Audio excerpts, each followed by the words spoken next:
Bonjour à tous. Un question-réponse à quelques jours du numéro 14 parce que vous me posez beaucoup de questions, donc je suis obligé de répondre. Je ne sais pas si c'est la rentrée qui veut ça d'un coup, mais vous me posez énormément de questions et ça me fait plaisir et je vais essayer d'y répondre. Alors en ce qui concerne les migrants, c'est un sujet qui me pose pas mal d'interrogations à moi aussi. Quel est le but de toute cette vague migratoire, me dit-on? Alors, d'abord, primo, j'ai pas la science infuse, mais ce qu'on appelle les migrants, c'est quand même des clandestins. On n'utilise pas le mot clandestin, ni demandeur d'asile politique ou de réfugiés politiques. On dit migrants pour que ce soit acceptable dans l'esprit des gens et pour qu'on leur fasse comprendre que ce sont de futurs immigrés, c'est-à-dire ce sont des peuplades qui vont rester. Il n'est pas question de les mettre dans des camps provisoires et de les renvoyer quand ça ira mieux dans leur pays. Ces gens-là vont rester, il faut bien comprendre. Ils vont rester et ça a commencé au début de l'été, cette histoire de migration. C'est étrange, c'est-à-dire que d'un coup, le Pakistan, la Syrie, la Libye, certains pays d'Afrique se sont tous mis d'accord pour dire allez, on part tous ensemble en Europe, c'est bon, on y va. On prend les bateaux, on part ensemble. Famille, femmes, enfants, on s'en fout, on part. Ils vont nous laisser rentrer. Qu'est-ce que c'est? Comment ils se sont mis d'accord? Je veux dire, qui leur a donné le mot d'ordre? Qui leur a dit allez-y, vous pouvez y aller, maintenant c'est ouvert? Qui? Par quel biais? Comment ont-ils su que c'était le moment d'y aller? Comment ont-ils su que... Comment ça s'organise tout ça? Parce qu'on a vraiment l'impression que c'est organisé. Aujourd'hui, 7000 personnes en Autriche, par le biais de la Hongrie qui est pleine, 10 000 personnes en Allemagne attendues, la Grèce maintenant qui est submergée dans les îles, tous les pays du sud, l'Italie, la Serbie. Vous voyez que c'est européen, hein, c'est pas seulement la France et c'est pas seulement l'Angleterre qui est visée, c'est toute l'Europe. Est-ce que vous comprenez la manœuvre maintenant d'avoir voulu supprimer les frontières des nations européennes, hein? Ça permet, cette vague migratoire, de circuler beaucoup plus facilement dans l'Europe, hein. À partir du moment où ils ont mis le pied en Europe, ils ont mis le pied sur n'importe quel pays européen, hein, c'est pareil. Il n'y a plus de frontières. Le but c'est le grand remplacement, hein. Le but c'est que ce sont les peuplades qui vont remplacer les peuples actuels. Le peuple français va être remplacé, le peuple italien aussi, le peuple grec aussi. Alors la Grèce en plus on l'a complètement affaibli sur le plan financier et économique, donc ça va dégénérer en affrontement, c'est une obligation.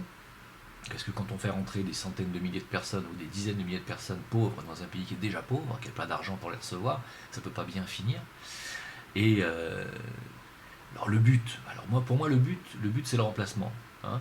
C'est-à-dire que c'est la continuité de la suppression des frontières nationales, et c'est la continuité finalement de ce grand vouloir de mélanger les peuples et de remplacer les peuples actuels, comme dit BHL, de faire taire ce peuple, ce coq gaulois, hein, ce monsieur qui est responsable, c'est le grand responsable BHL de tout ce qui se passe, hein. BHL, il faut savoir pour qui il travaille. Je veux dire, si vous voulez savoir qui est responsable derrière, vous regardez qui est le maître de BHL. BHL ne travaille pas pour la France, hein. Il faut bien comprendre que BHL n'a jamais été élu par le peuple. Quand on dit, parce que moi on me dit oui, mais il faut mettre la pression, vous avez élu des gens qui ont été maîtres. Non, mais on n'a pas, personne n'a élu BHL. Pourtant, c'est lui qui va faire Mumuse là-bas. C'est lui qui dit, voilà, qui donne des subventions et c'est lui qui parle au nom de l'État français, quand même, qui parle en votre nom. Il faut quand même le savoir. C'est des gens comme ça en tout cas, hein. Des gens qui n'ont absolument pas été élus, comme à la tête de l'Union européenne, de l'Assemblée européenne, du Parlement européen. C'est pas des élus, c'est pas des gens que les peuples ont élus, hein. C'est pas une démocratie du tout, hein. Il faut savoir, ce sont des gens qui sont mis en place par les banquiers et les élites, hein. Donc voilà, donc ce qui est en train de se passer, c'est une dictature et on nous impose une façon de voir le futur monde, c'est-à-dire en détruisant les identités nationales, j'en ai déjà parlé. Et le but de ces grandes migrations est de remplacer les peuples actuels par des peuples qui n'ont strictement rien à voir ni de près ni de loin avec l'histoire des nations et des pays. Les gens qui sont en train d'arriver en Autriche n'ont rien à voir avec l'histoire de l'Autriche, et ceux qui arrivent en France n'ont rien à voir avec l'histoire de France. Étant donné que l'histoire de France, on l'apprend quasiment plus dans les écoles et qu'on supprime des pages entières importantes de notre propre histoire, Ces gens-là vont finir par s'intégrer avec leur propre histoire à eux, leurs propres coutumes, et vont rester en communauté, comme ça a déjà été le cas avec certaines communautés en France qui ne se sont jamais intégrées, et qui sont restées avec leurs coutumes, et qui n'ont jamais intégré les valeurs républicaines de la France, ni l'histoire de France. Jamais. Eh bien ça va continuer. Ça va continuer. Ça va continuer dans tous les pays européens. Je pense que le but, et je l'ai déjà dit dans une autre vidéo, le but caché, c'est l'affrontement communautaire, c'est-à-dire que les peuplades autochtones s'affrontent avec les peuples migrants. Pourquoi? Pour créer des guerres civiles, des chaos, des guerres civiles, et pour qu'à la fin, on mette en place un plan martial sécuritaire où on mettra la puce sous la peau à tout le monde. On dira, voilà, marre maintenant des clandestins, pour éviter tout clandestin de pénétrer sur le territoire, il aura besoin d'une puce électronique, que tous les Européens auront d'office. Et cette puce sera dans la main. Ce ne sera pas une puce qu'on mettra dans une carte magnétique, c'est une puce que vous aurez sous la peau. Et on vous dira de ne pas l'enlever parce que c'est votre seul garant que votre puce est une puce non falsifiée, une puce officielle, etc. Et que si vous l'enlevez de la peau, si vous l'enlevez de la main, elle n'est plus valable. Tout simplement. Donc peut-être était-ce peut-être un événement majeur, va-t-il se passer avec ces migrants, peut-être va-t-on leur faire porter le chapeau d'un événement majeur qui va arriver, peut-être un attentat, des fusillades, je ne sais pas, des explosions, allez savoir, on leur fera porter le chapeau, et on dira, voyez, maintenant, terminé, on ne fait plus rentrer personne s'il n'y a pas le puçage directement sous la peau, et les peuples européens seront pucés d'office et obligatoirement. Moi, je le sens comme ça. Est-ce que c'est cette allusion à laquelle faisait Fabius quand il disait qu'environ vers le 15 septembre, on aurait plus le temps de s'occuper du climat de la Terre? Je ne sais pas. Est-ce que ça va se passer là, courant septembre? Moi, je dis que c'est très bizarre. Très, très bizarre, cette histoire. Que autant de personnes s'est donné le mot d'un coup pour débarquer ici en Europe. Très, très, très bizarre. Il y a même des Pakistanais. D'ailleurs, des pays qui ne sont pas en guerre et où il n'y a pas eu de conflit provoqué volontairement par l'Occident. Donc c'est étrange. Étrange. Qu'est-ce qu'ils viennent faire? Qu'est-ce qu'ils croient venir chercher ici? Qui leur a dit qu'ils pouvaient venir ici chercher un Eldorado? C'est très étrange. Donc pour moi, tout ça, ça fait partie du plan. Pour moi, le plan, c'est de nous pucer, de nous mettre la puce sous la peau, et il y aura un événement majeur qui va déclencher ça. Voilà. Tout ça fait partie de la manœuvre. Voilà. Moi, c'est ce que je pense, c'est ce que je ressens. Parce que j'ai parlé de Satan dans ma dernière vidéo, et j'ai beaucoup médité, et j'ai eu des réponses. J'ai eu des réponses en étudiant la vie de Bouddha, que j'avais un peu mis de côté, honteusement, honte à moi. Effectivement, quand j'ai revisité la vie de Bouddha, je me suis aperçu qu'à un moment donné, Bouddha s'adresse à Ahriman qui est l'équivalent de Satan dans l'hindouisme. Et Ahriman est le maître, le seigneur de l'ego. Qu'est-ce que l'ego? L'ego, je vous ai déjà expliqué, l'ego est la somme de nos 3 corps inférieurs, c'est-à-dire de nos 3 corps qui constituent notre personnalité. L'ego, c'est notre personnalité. Et l'ego est un corps à part entière, c'est-à-dire qu'il a sa volonté propre, il a ses désirs propres. D'accord? C'est-à-dire que par exemple, notre corps physique a des désirs physiques, notre corps émotionnel a des désirs émotionnels, des peurs, des attirances, des rejets, et notre corps mental a ses fonctionnements mentaux, ses habitudes, et ces 3 corps ensemble forment un tout qu'on appelle l'ego, et cet ego a également des soifs personnelles, notamment les soifs de pouvoir. Ça fait partie des tentations du Christ, que quand Satan a voulu tenter le Christ, il l'a d'abord tenté par le sexe, il l'a tenté par l'envie de fonder une famille, puis il l'a tenté par la puissance, la toute puissance de régner en partage avec lui sur le monde, sur les hommes. Et c'est par le pouvoir, le biais du pouvoir, que l'ego fonctionne. Et je vous ai dit dans une autre vidéo que nous-mêmes, pendant 2 incarnations, quand nous sommes de l'autre côté, nous passons une partie de notre temps à construire notre futur corps dans lequel nous allons nous réincarner. Nous le construisons en matière éthérique avec l'aide des anges constructeurs de formes, les Devas. Je pense que Satan est le maître ou le grand maître des Devas, constructeurs de formes et d'ego. Je pense qu'il est, comme dit Bouddha à Ahriman, il est le seigneur de l'ego, c'est-à-dire le seigneur des 3 corps inférieurs, donc des 3 plans inférieurs à l'âme, c'est-à-dire le plan mental inférieur, le plan émotionnel et le plan éthérique physique. Donc, à ce titre, Satan serait un ange, ou un déva,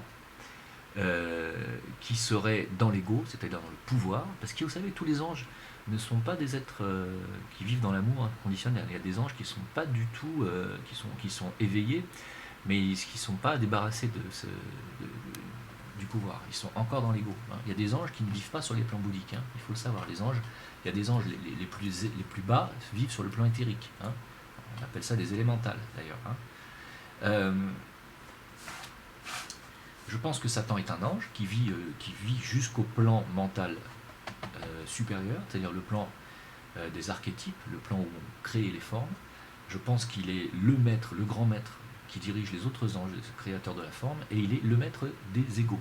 C'est pour ça qu'il agit par le biais des appétits matériels, des appétits, des peurs émotionnelles, des appétits sexuels, et par la soif de pouvoir et de matérialisme.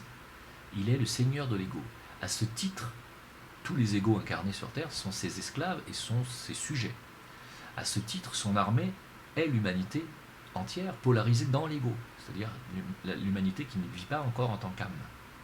Quels sont les travers de l'ego? Je viens d'expliquer. Hein, les appétits physiques, les appétits sexuels, les désirs X, Y, les peurs X, Y, ce sont les travers de l'ego. Hein. La fierté, l'orgueil intellectuel, etc. Tous ces travers-là sont les travers de l'ego. Et Satan s'amuse avec ça. Il vous tente, il vous donne l'occasion de vous nourrir encore et encore dans ces travers de l'ego. C'est pour ça que Satan vous empêche de vous éveiller, parce que si vous échappez à l'ego, et si vous maîtrisez l'ego, vous échappez à son influence. Vous échappez à l'influence satanique. Et Satan vous essaye toujours de vous ramener vers le bas, c'est-à-dire vers les plans physiques le plus possible. C'est son but, puisque si vous lui échappez, fatalement, vous ne pouvez pas vendre votre âme au diable. Comprenez bien. Moi, je pense que c'est ça. Et je pense que cette ère antéchristique à laquelle nous allons arriver, dans laquelle nous sommes même, l'antéchrist n'est pas l'incarnation physique de Satan, puisque Satan, si c'est un ange, ne peut pas s'incarner physiquement. Il ne peut pas. Hein. Aucun ange ne peut s'incarner dans un corps physique. Aucun. Il est obligé de prendre un avatar, c'est-à-dire est obligé de prendre un corps physique d'un disciple qui a un corps de chair. Et moi, je pense que Satan s'exprime au travers d'un collectif, d'une élite. Et je pense que l'antéchrist, c'est ça. Je pense que l'antéchrist, c'est une élite qui est en train de mettre en place son plan satanique sur Terre. Le plan est le même que celui des maîtres ascensionnés, à ceci près que c'est un plan, lui, le désir, c'est un plan de pouvoir, où il veut garder le pouvoir sur l'humanité. Alors que les maîtres de sagesse veulent ce même plan, mais pour la libération des humains, et les justes relations entre humains. Mais c'est la même chose, c'est le nouvel ordre mondial, mais on a un nouvel ordre mondial de Satan, qui est celui où les peuplades seront sous contrôle, et notamment le contrôle de son élite, alors que les maîtres de sagesse veulent un nouvel ordre mondial basé sur les justes relations humaines, sur la télépathie, sur la libération de tout ça, la libération de la chair et la libération de l'ego. Et quand on dit la libération de l'ego, il faut bien comprendre une chose, c'est que Bouddha a montré à Ahriman et a montré au monde que l'illumination passait par le fait que l'ego n'a plus d'emprise sur vous. Hein. Qu'est-ce que l'ego? La somme de nos 3 corps inférieurs. Jésus est venu démontrer, il y a 2000 ans, que sa grande initiation était justement la 4e initiation, c'est-à-dire la crucifixion de l'ego. Il faut bien comprendre qu'en occultisme, la 4e initiation s'appelle la crucifixion. C'est une crucifixion symbolique, normalement, qui veut dire qu'on crucifie l'ego sur l'autel de l'âme. C'est-à-dire qu'à partir de cette initiation, ce n'est plus l'ego qui vous gouverne, mais c'est votre âme. Et donc, vous êtes libéré de la chaîne des réincarnations. C'est-à-dire vous êtes libéré de cette obligation de vous réincarner d'égo en égo, de vie en vie. Et donc Jésus est venu nous montrer ça. Il est venu lui-même passer sa 4e initiation, qui est la libération de l'âme, de l'emprise de l'ego, donc de Satan. Donc je pense que tout ceci concorde, je pense que Satan est un ange, et l'ange maître des égos, Et je pense que son but est de nous tenter par le matérialisme, par le pouvoir, par les désirs, de nous faire peur aussi, puisque ça fonctionne avec. Et je pense que se libérer de l'emprise satanique est se libérer de tout cela, c'est-à-dire de nous libérer de l'emprise de nos 3 corps inférieurs. Je pense que c'est cela, nous libérer de Satan. Voilà. C'est ma méditation, mes méditations nombreuses et longues, ça fait longtemps que je médite sur ce sujet. Je pense sincèrement que j'ai mis le doigt dessus. Voilà, je pense que c'est cela. Voilà, pour moi, c'est clair dans ma tête, et pour moi, Satan et Lucifer, c'est thèse, antithèse. Hein, c'est l'opposé. Satan nous ramène dans nos égos et dans nos bas instincts, nos bas désirs, et dans notre matérialisme et nos soifs de pouvoir, tandis que Lucifer nous amène vers les prises de conscience et la libération de l'âme de l'emprise de notre ego. Nous sommes thèse, antithèse. Œil gauche de Russe, œil droit de Russe. Voilà. Chemin bleu, chemin rouge. On choisit. Hein, c'est pas un hasard si dans l'univers, il y a 2 couleurs d'étoiles, il y a les géantes bleues et puis il y a les géantes rouges. Même s'il y a les naines jaunes comme notre soleil, quand on les regarde de loin, on ne voit que 2 couleurs. On voit le bleu et le rouge. Ce sont les 2 couleurs universelles.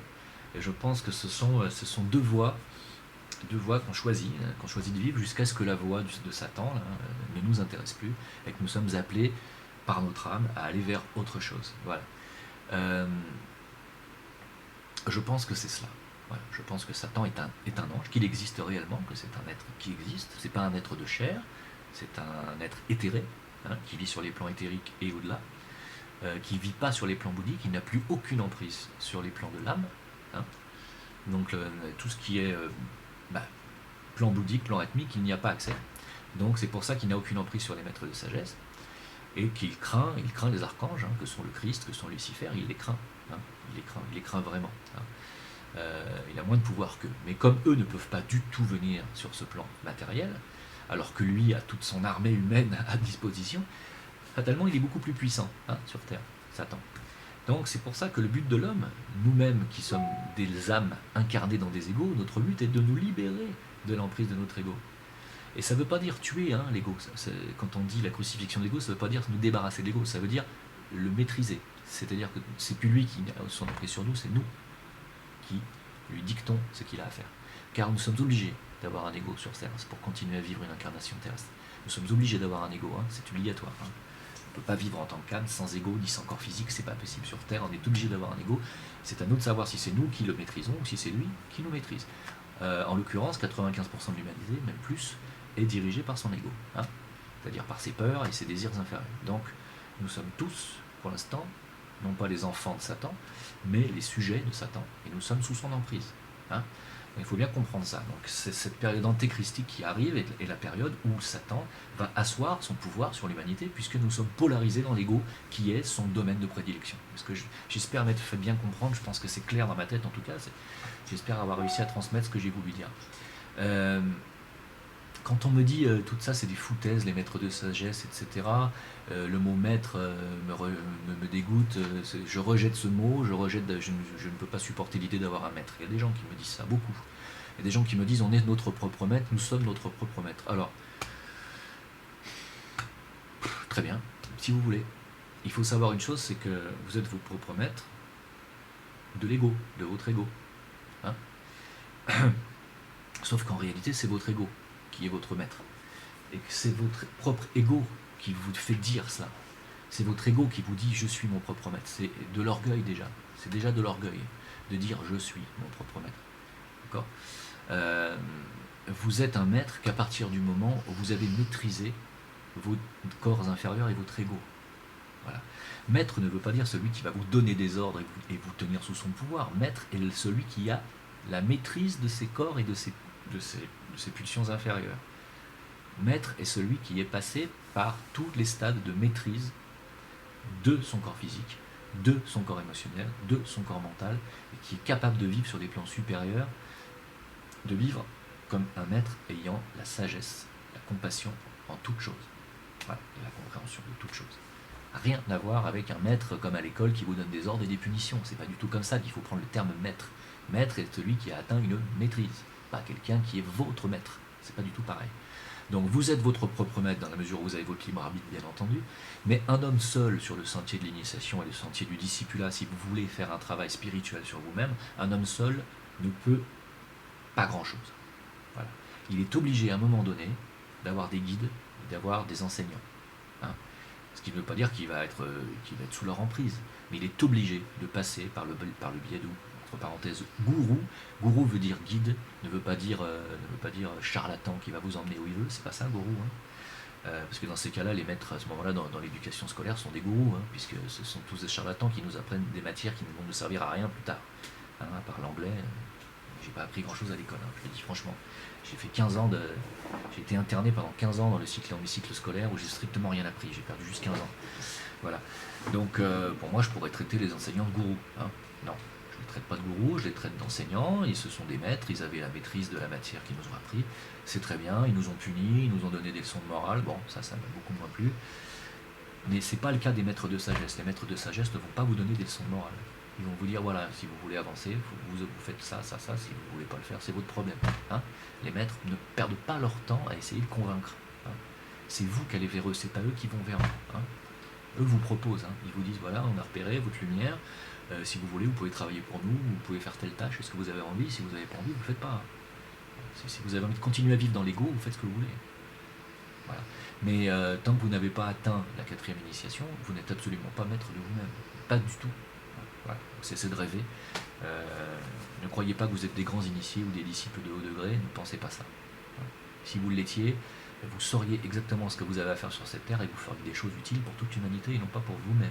Les maîtres de sagesse sont des gens qui ne travaillent que pour l'humanité, pas pour eux, jamais. Ils n'ont aucun ego. Ils sont comme les maîtres Jedi dans la guerre des étoiles, ils ont un service altruiste, ils ne travaillent que pour la collectivité, jamais pour eux. Ils n'ont pas de maison, pas de famille, pas d'enfants, aucune attache matérielle. Donc c'est pas votre cas, je pense, hein, sans vous juger. Donc on me dit comment contacter les maîtres de sagesse, comment contacter les maîtres et les guides spirituels, comment les contacter. En fait, déjà par la méditation, mais ce sont eux qui vous contactent, ils vous repèrent par vos auras. Alors qu'est-ce que l'aura? L'aura est l'émanation, si vous voulez, de vos corps intérieurs. Hein. C'est-à-dire que l'aura de mon corps physique, ça va être mon aura éthérique. Le corps physique et éthérique sont attachés, sont ensemble. Et on va pas voir, j'ai pas d'aura physique, ce que vous allez voir c'est mon corps éthérique. Donc, le corps éthérique, si vous voulez, c'est l'aura. L'aura physique, c'est vraiment l'aura du corps éthérique que vous allez voir, hein, qui est juste quelques centimètres comme ça, autour du corps physique. Ça va être l'aura de la première couche du corps éthérique. Il y a 4 couches du corps éthérique. La 4e couche va aller à peu près au niveau, à partir de mon épaule, va aller à peu près à cette distance. Donc on va avoir la première couche, 2e couche, 3e couche, 4e couche éthérique. C'est le 4e aura. Il faut savoir que le corps éthérique, lui, est à l'intérieur du corps physique. Hein, votre corps éthérique est à l'intérieur. Ce que vous allez voir dépasser de votre corps physique, c'est l'aura du corps éthérique. Le corps éthérique est interne. Puis le corps émotionnel est encore à l'intérieur du corps éthérique. Son aura va dépasser de là jusqu'à environ 1,50 m jusqu'à 9 mètres à peu près. Ça c'est pour le corps émotionnel.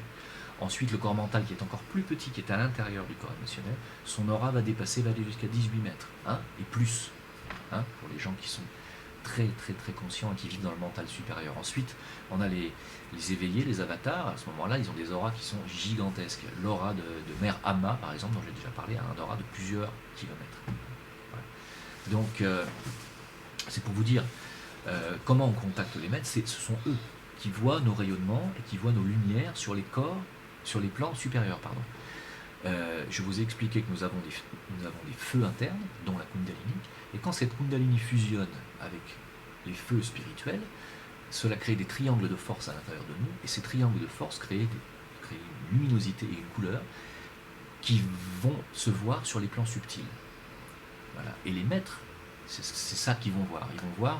Ils ne nous voient pas en tant que personne, ils vont nous voir en tant que triangle de lumière.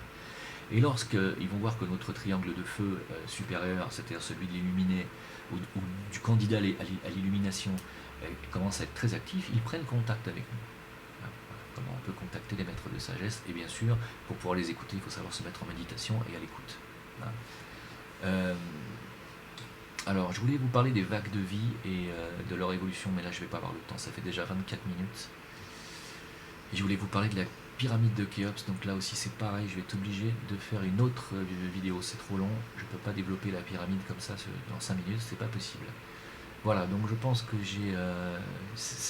les données que je viens de vous donner sont importantes, hein. Je pense que c'est... voilà, je pense qu'on avance dans le travail, parce que moi aussi je fais un travail en même temps, hein, que vous, hein, quand vous écoutez mes vidéos, sans prétention, pour ceux qui apprennent des choses et qui me remercient. Sachez que moi aussi je fais un travail parallèlement, hein. C'est-à-dire que grâce à vos questions, ça me donne l'occasion aussi de me questionner, de poser de bonnes questions à mon âme et d'avoir des bonnes réponses, hein. Donc c'est très bien ce qu'on fait, on va faire un travail mutuel. Et c'est très bien, je suis très content de ce travail, je vous remercie de l'intérêt que vous portez à mes vidéos et à ce travail qui n'est pas seulement un don de moi, je ne considère pas que je fais un gros don de moi, je pense que je suis ici pour ça. Et c'est pour ça que je voulais dire aussi aux personnes qui me traitent de charlatan que si j'étais un charlatan, je ferais payer, hein. Alors je ne fais pas payer, d'accord ? C'est gratuit tout ce que je dis là et j'essaye pas de convaincre ni d'endoctriner qui que ce soit pour acheter mes t-shirts ou mes pins à la sortie, hein. Voilà. Voilà, donc je vous souhaite une bonne continuation. Je vais faire d'autres vidéos très prochainement car j'ai beaucoup de choses à dire. Là, voilà, il y a beaucoup d'informations à donner. Donc à bientôt.